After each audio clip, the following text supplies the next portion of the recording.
Abi, Dr. Abi Vanak. He is in a typical style of exploration. His story has many shades. His academic journey, in his own words, not mine, has been one disastrous stumble after another. Him starting with a failed project on bats, which then led him to work on tigers for his master's project. For his PhD, he wanted to work on tigers, but had to end up having to work on lions. Like, I mean, is this a stumble after a stumble? Like, this is how they explain stumbles. Like, imagine, like, what a wonderful journey that is. See, I'm telling you, like, these are the way we are going to inspire you to, like, work with tigers and lions or maybe hens and whatnot. So when he found that, the story doesn't end there. He found that even that project was doomed. That's a very typical thing that happens in science. So he gave up on the cat family, and he decided to find something non-charismatic that he calls and completely apolitical, and he switched to studying foxes. You know the cute little things that look really, really pretty jumping into the snow? No, not those foxes. He'll tell you about the foxes. So when he was actually working with foxes, Abi met the domestic dogs, yay. And then he found that they have widespread menace and spread rabies.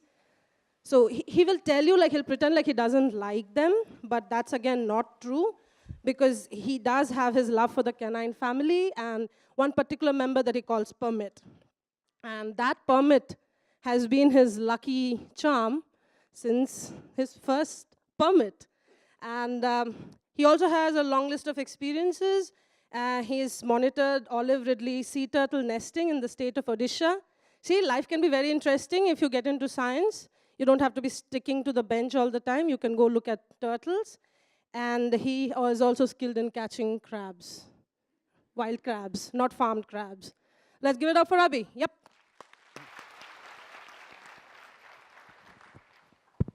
Great. Ranjana's given my talk, so I'm done. Great. Thanks, guys. See you. Well, thank you, Ranjana, and thank you to the India Alliance for inviting me to be part of this wonderful Explorer series on that decade of discovery. So, yes, let's start with some tigers, right? And it all goes downhill from here. After one more slide. You'll notice that one of these tigers is wearing a nice little necklace around her neck. That's a radio collar. These are not the tigers I studied. I took this picture about 15 years after the ones I studied because I didn't have a very good camera then. But my tiger study after my master's went downhill. So then I switched to lions. These are Asiatic lions in Gir. And as you would have read in the news recently, there's a CDV epidemic going on, or there's some epidemic going on. People are claiming it's CDV. Canine distemper virus that's threatening this population. Unfortunately, I couldn't study them. I did study lions later on in Africa, but I moved to these little fellows. Okay, these are Indian foxes, beautiful. They're quite charismatic, I think. This is a photo taken with a camera trap. These are little remote cameras you leave out in the field. And they take pictures by themselves because they're motion activated. Wildlife scientists use that very often now. In fact, these are sort of animal selfies, if you will. Well, while I was doing all of this, I started a PhD at the University of Missouri, and I couldn't escape tigers there either. The mascot of the University of Missouri is Truman the tiger. So I ended up having to talk to a bunch of people about how I didn't study tigers. Anyway, I studied foxes. And what we did is we caught them and we put radio collars on them, these little devices that help you track these animals. And as we were tracking these in the field and trying to find out where they were, we realized that the most common animal that we were seeing in the field were actually domestic dogs. These were everywhere. Now, domestic dogs, humans have a really long relationship with them. This, if you will see, is a fossil. This is from the National Museum of Israel in Jerusalem. This fossil is about 14,000 years old, okay? But this lady here is cradling a dog. She was buried along with it. And this is the oldest evidence we have of the domestication of dogs. So this is the oldest fossil evidence we have. We domesticated dogs probably about 30,000 years ago, or some hypotheses suggest that they domesticated themselves, that wolves sort of started hanging out with humans for scraps of food and so on, and the tamer ones eventually were domesticated as dogs. Okay. Currently, dogs are everywhere that humans are. They have a global distribution. India has about 60 million odd dogs. Okay. And wherever dogs occur currently, they're human subsidized. What does that mean? It means they depend on us for their survival. That if we were not there, then dogs would not be able to survive in the wild. There are very few true feral populations of dogs. That means dogs that are living without human assistance or intervention. Okay? The global population of dogs, so this human subsidy has really been good for dogs. There are close to 1 billion worldwide, okay, which makes them the most common carnivore in the world. Okay? So, dogs are still wolves, technically. They belong to the same species, Canis lupus familiaris. So, there's about 1 billion of these animals all over the world. And across the world, they have a really good relationship with humans because they are our best friends. Okay? And including in India, in most places, we have a good relationship with them. So while I was doing my PhD study, we decided to understand the role of these animals in the interaction with the rest of the animals in the environment. Okay? So we started conducting vaccination camps in villages. So here we're giving a rabies vaccination to an own dog. We put a collar around its neck. I also fit some radio collars on these animals to see where they were moving. Okay. And then we started testing them for rabies, because rabies, as most of you probably know, I mean, who does not know about rabies here? Is there anybody who doesn't know what rabies is? I think everybody knows what rabies is. Okay, so we started testing them for rabies. Okay. And then we had one dog that was brought by a group of children much like this, okay? And it was completely asymptomatic, but it ended up testing positive for rabies. So this got me thinking eventually about this very deadly disease, because remember, rabies is completely fatal, okay? The origin of rabies and the knowledge of rabies is very old. The group of viruses that rabies comes from is called the Lissa virus family. And in the Greek, Lissa, the word is from the word violent. Okay, so it was associated with violence even by the Greeks. In Latin, rabies or rabio comes from rage, madness, fury. Okay, so all of these are words that were associated with this disease. There is some thought that actually the word came from Sanskrit, rabhasa, to do violence. Okay? And in fact, probably the oldest definition or the oldest mention of rabies comes from Maharishi Shushruta, okay? From the Shushruta Samhita, which is a Vedic text written probably between 1750 to 500 BCE. Okay? So if you think about what a rabid dog looks like, or if you Google rabid dog, this is the photo that you will most likely find. Okay? You might also find this photo, because this is a very famous one from a textbook. Okay?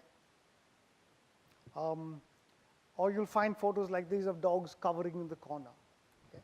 That one is actually not a rabid dog. This one it's just an angry dog or just snarling. But that's the photo you'll see most often. Okay? But what does a rabid dog look like? So here's one video. दूध देत आहे थोडंसं normal दूध होईल. Some reason that one is turned on. बघतोय पण नाही जास्त पिता येत नाही ना. हां तोंड कधीपासून उघडं आहे आणि तसं असे 4-5 दिवसाच येतो 4-5 तोंड उघडं आहे ना. हां तोंड याला लस नव्हत्या दिल्या ना तुम्ही. साधं कुत्रे आपण लसी You करत can see नाही. it's very disoriented, okay? Not sure what it wants to do, right? Walking around sort of on this, because rabies is after all a new disease of the nerves and the brain. Okay, it affects the brain, it changes behavior, okay? It causes discoordination. Eventually it causes a failure, multiple organ failure. Okay? And this is what the offending organism looks like. This is the rabies virus. It's a bullet-shaped virus, okay? And in the words of Bill Vasic and Monica Murphy, it's called the world's most diabolical virus, okay? And our history of our association with rabies has really left an indelible impact on us, okay? But there's good news.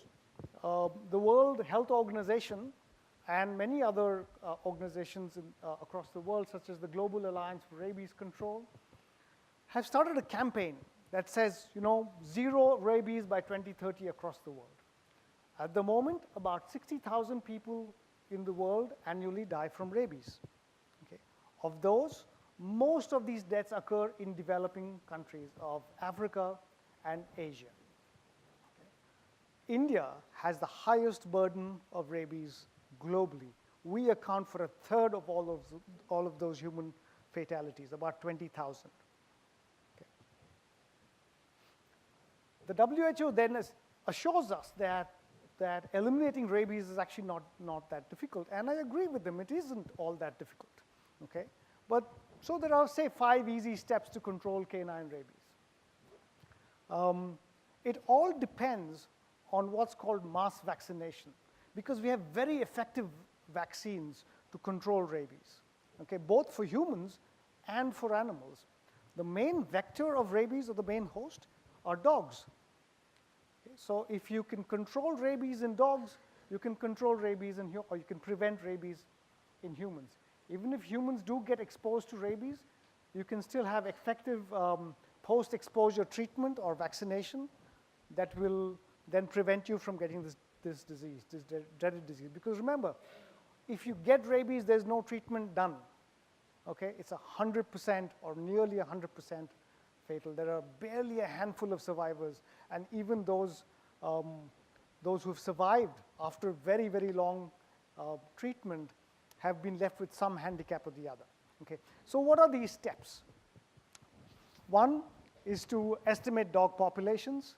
Okay, then to conduct mass vaccination. Why do you need to estimate the dog population? Because you need to cover about 70% of that population to vaccinate them, okay? And if you cover 70% of the population annually, then you will achieve between 25 to 40% of what's called herd immunity. Herd immunity basically means that if you cover enough portion of the population, then the chain of virus circulation within the population will stop, okay? So there won't be enough uninfected or susceptible animals for the virus to affect, okay? Then you assess the population coverage, and then you test the efficacy of your coverage, okay? So as I said, India has the highest human rabies cases in the world, okay? About 20,000 deaths, human deaths per year, okay? There's an estimated, there's an estimated 20 million dog bite cases every year. So basically, somebody is getting bitten by a dog every 2 seconds in this country. And somebody's dying of rabies every half an hour, okay? When you compare to other cases, you know, other causes of mortality, it's actually not that high. It's less than 0.01% or 2%, okay? But it's still an important disease from the public health perspective. So let's look at this puzzle of rabies, okay?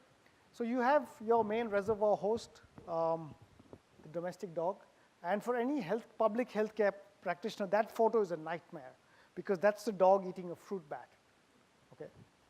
Fruit bats, I don't know if you guys kept up with the news recently. There was a Nipah virus outbreak in Kerala. Fruit bats are the main reservoir for that. Anyway, you try and understand population size, demography, the ecology of the species in general, okay? And then you understand the epidemiology, what's going on with the disease within the population, okay? You do that by doing surveillance. And then you have prevention and control, okay, of human rabies, of canine rabies, and then you test the effectiveness. And eventually all of this will feed into some policy that will help achieve this goal of 0 by 2030, okay? So how do we go about doing all of this? So the study that the India Alliance is very generously funded, that we're doing now, is trying to find out and try and piece together or get more information about some of the pieces of this puzzle. Okay? In India, most dogs are free roaming. Okay? So we don't have all our healthy dogs on leashes being walked and taken to the, there are some proportion of that, but most dogs are free roaming. They live lives on the streets. This photo is from Bombay. Okay? But not all the dogs are the same, right? You have dogs in cities, as you can see around here in Delhi or any big city across India. They live mostly on the streets and are dependent on garbage or on handouts by people. You have dogs in villages which are owned by people but are still free roaming. So they're farm dogs or they're village dogs. People will give them pet names like Tommy or Bholu or whatever it is, right? And take care of them, but they don't give them vaccinations because that's not part of the education or the ethos of those, because those animals really don't have value. There's plenty of animals to have around. Then you could have the village free-ranging dogs. Again, very similar to your city free-range dogs. And then you have your farm dogs. Okay, all of these different categories of dogs. But they're all not the same. So what we did is we put a bunch of GPS collars on dogs around villages. So this is an area in Baramati near Pune. And you can see that some dogs move a lot more and some are very stationary. They're like right there in the village, they don't move. But some are sort of moving all over the place, covering much larger distances. Okay? So this tells us that these dogs behave differently, that these different categories of dogs have inherently different properties about them, so they can't be treated as one similar kind of animal. They're all different. Okay? There are other animals also out there. Dogs are not the only reservoirs of rabies. You can have species like jackals and foxes. Okay? So what we did is we also caught a bunch of these other species, for example, jackals, and we fitted them with GPS collars and we tracked them. So this is four foxes in their home ranges doing their thing. These are a few jackals. Okay? And canines are not the only. Remember, any mammal can get rabies. Even birds can get rabies. There's a known record of a chicken that got rabies. Okay, so imagine being pecked to death by a chicken. But chickens can't transmit rabies, thankfully. So we have the third most common carnivore in that landscape, the wild carnivore, the jungle cat. It's a small cat. And then so we caught a bunch of jungle cats and we put GPS collars on them. And then we found one which is living very close to a city and which is actually going inside the city at night. Okay? So there's an urban jungle cat walking around out there. And all of these animals are also part of this broader ecosystem. Because remember, there's lots and lots of dogs everywhere you look. In these villages, there are dogs at about 140 dogs per square kilometer. Okay? That's a lot of dogs. So we put them together in this map, and you'll see that this is in red is the jackal, and let me play that again. In red is the jackal, okay, and the dogs are in blue, and you can see that there's overlap in their movements because they're all occupying the same habitat. Okay, so that means there's a probability of transmission of rabies from one species to the other. Okay, and these are the kinds of information that we're trying to figure out now. Okay. So now we put all of those home ranges of those animals together, and remember that these are not all the dogs that we've collared. There's lots more dogs out there that we don't have information on, okay? And we've collared a lot of dogs, about 40, 50 dogs right now, okay? And about 30 wild animals, but there's still a lot of holes, but you can see that there's a lot of overlap, okay? Here's a 3D representation of the same thing. So you can see that these animals are occupying more or less the same space, and there's all high potential for interaction between them. So it sort of makes the understanding the ecosystem of rabies a little bit more challenging, but also very interesting, and therefore allows us to find out if there are specific pathways that we can target. Okay. So we started doing some surveillance to see where rabies is. I work with this organization in Pune called the Rescue Charitable Trust. They're an excellent organization doing great work.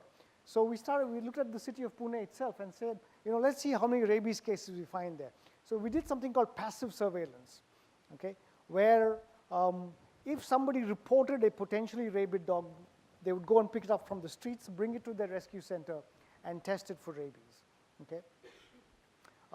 The opposite of that is active surveillance, where you go out and just test dogs, whether they are symptomatic or not. You just test general population at random, okay? So we did this passive surveillance, where we would go out and catch dogs that somebody reported. We'd then take a blood sample from them, also take a salivary swab from them, okay? And then in the field, we would this is their rescue center in Pune, where all sorts of dogs are brought in, and they're kept in this isolation unit. Okay. This dog turned out not, the previous one turned out not to have been rabid.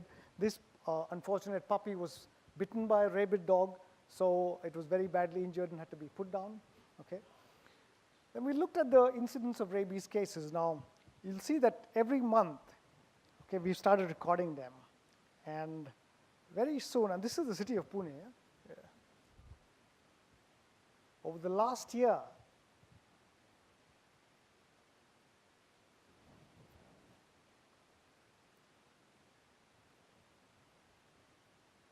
these are the number of rabies cases we've recorded, and it seems to be spreading out from the city. So 318 suspected cases were tested. Over 167 canine rabies cases were detected. Okay, we even had 3 bovine cases because rabies can transmit to other mammals. So 3 bulls were recorded. Rabies also manifests in 2 different ways, or there's actually several. There's a continuum between furious rabies cases where you have this classic animal going around biting lots of people, and then you have the dumb form where they just sit in one corner and die. How much more time do you have?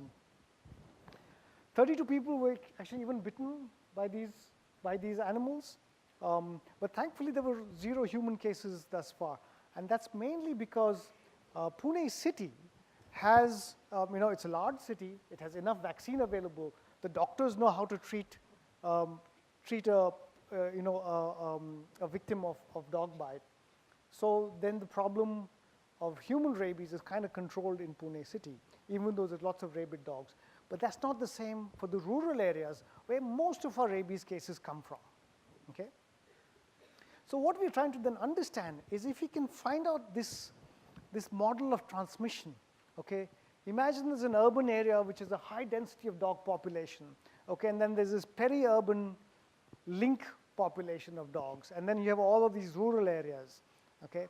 And we imagine that the rabies comes out of these dog populations into your rural areas. And if we can somehow start targeted vaccination of these linked populations, you might break this transmission cycle back and forth. Okay, so this is something we are interested in. We're trying to test that. Okay, because to achieve rabies 0 by 2030, okay, what people are doing in other countries, this for example in Malawi, is they're doing these mass vaccination drives. People bring your dogs with you. So all of these dogs are free-ranging, but they're owned in African countries.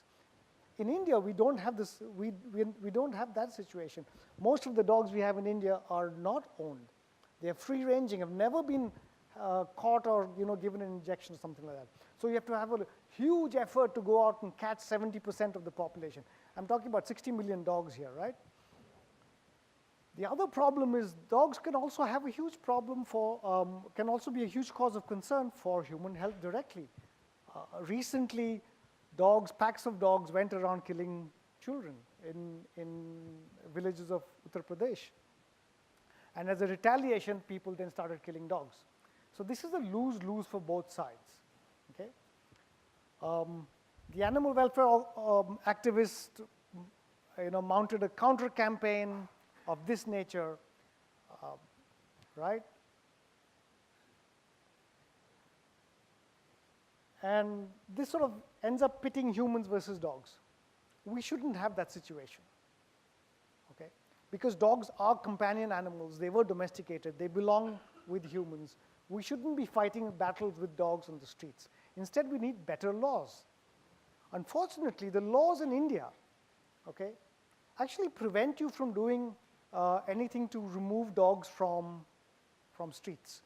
The laws in India actually require dogs to be kept on the streets. Okay, so it says here that the dogs will be sterilized, vaccinated. After a necessary period, the dogs shall be released in the same place or locality from where they were captured. So this is after doing a sterilization surgery. Okay, under the mistaken belief that by sterilizing a certain proportion of the population, you will prevent or you'll reduce the growth rate of the population of dogs, and eventually the number of dogs on the streets will reduce. But ecology doesn't work like that. Biology doesn't work like that.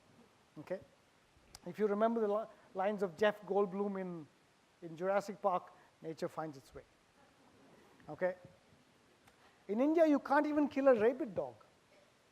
Okay, according to the laws. If the dog is found to have a high probability of having rabies, it would be isolated till it dies a natural death. This is a very horrible and painful death. We need to change our rules. We need to change our laws. Okay? Because we are happy to kill other animals, right, when we think that they're creating a problem. We kill lots of rats. We kill mosquitoes. We have no problem with any of those. Worldwide, these, for example, are cane toads in Australia, where they're considered an invasive species and a pest, and they're eradicated. Even what we consider cute and cuddly animals, such as foxes, are eradicated in Australia because they're an invasive species. Okay? Cats, again, in Australia, they're eradicated.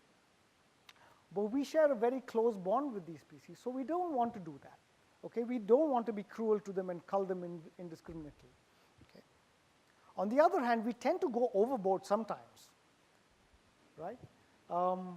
And hoard animals. So this is the lady from Delhi, who's very famous for feeding 400 odd dogs on the streets. But it is hoarding. Okay? So then that brings us down to the question of what is compassion. Is feeding dogs on streets compassion? Okay? Or is it misplaced compassion?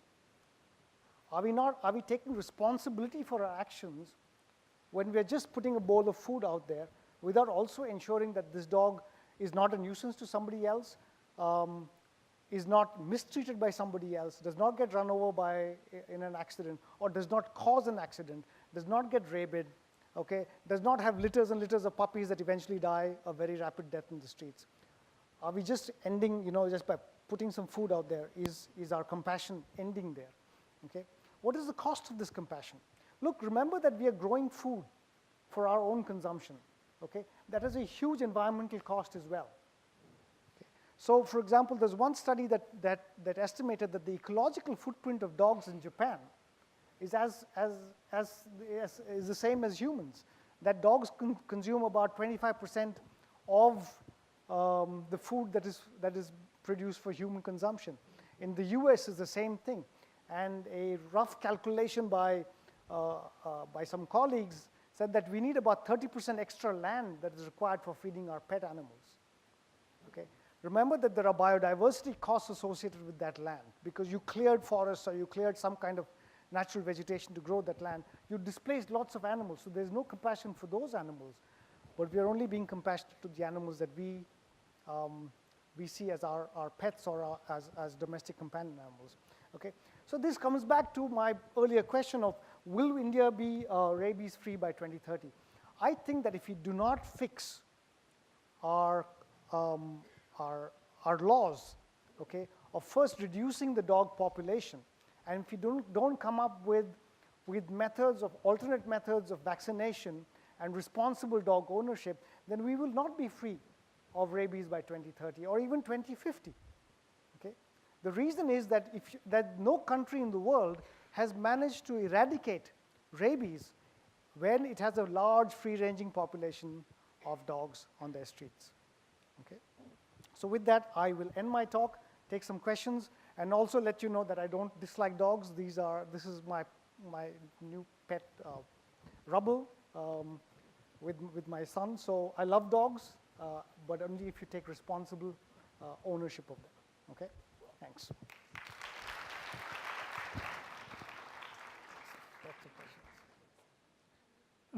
Thank you for very nice and talk. I'm here. There you go. I have 3 questions. Yes. They are not questions, basically queries. One of the maps which you have shown, distribution of the incidences. And if you look at the map, particularly in Jharkhand and Maharashtra, Yeah. the incidence is very, very less. So from your research, have you found any relationship of the incidences versus different parts of, in different parts of the country or society? That's one question. Second, in Pune city, you have shown the number of the such incidences, again, animals increasing, from 2017 to 2018. I would like to know what was your sampling strategy? I mean, because it is just 1, 2, 3, and it is going. So did you sample the entire city at one go and then kept on adding, or just randomly you have done? Third, you have tried to address this menace in the last of your lecture. Do you have any plan at a national level how to eradicate this? Any constructive idea? Okay, great. Thank you. Excellent. Thank you. I'll talk about Pune. So the Pune city is what we did is worked with this organization that has been for years receiving calls for rescuing animals that are in distress across the city. So there is a sampling bias, wherein as the months progressed, they basically started testing more and more different kinds of animals, even animals that they hadn't earlier suspected to be rabid. So that increase may not be an increase, but the cumulative numbers that you show up. So now that we've established that we are reaching sort of sampling saturation, that we are now sampling across the city evenly, we can be fairly confident that there was a pattern of spread from a few areas to going outwards. So that pattern seemed to be there. Sorry, can you repeat your first question again? Yes, the map. There is severe underreporting of rabies in India. So that map, by no stretch of imagination, even for Jharkhand, even for Maharashtra. So in Maharashtra, we had sampled 3 public hospitals from 3 districts where we had gotten records. And we found that Sholapur and Ahmednagar had recorded rabies deaths. Osmanabad, which is actually the poorest of these 3 districts, had 0 rabies deaths. So that's a clear case of underreporting there. It's not that they don't have, because rabies is not a notifiable disease in India yet. Okay, so there is massive underreporting. I will quickly talk about the third one, and then I'll go on to more questions.